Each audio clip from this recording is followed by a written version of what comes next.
Hi, I'm Dr. Fuller, and I'd like to help you decide when to call house calls. To help illustrate, let's take a look at the illness model. The top left of the model shows a green horizontal line. This indicates when you're at home and are stable and managing quite well by yourself. You don't need to call house calls here, but just be aware that we are available for you.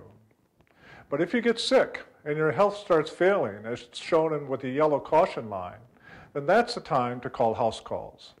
Make the call early, before your health gets in peril and you need to be admitted to the hospital. House calls will be right there for you. We'll work with your doctors and start arranging and coordinating all the services you need to try to get you well again.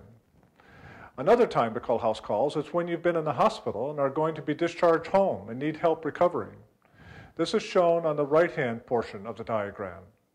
Be sure to call us as soon as you get home, or even before you actually leave the hospital. We will work with your doctors to help you through your recovery so that you get to be as independent as possible once again. Remember, when you're having trouble managing, make house calls your first call.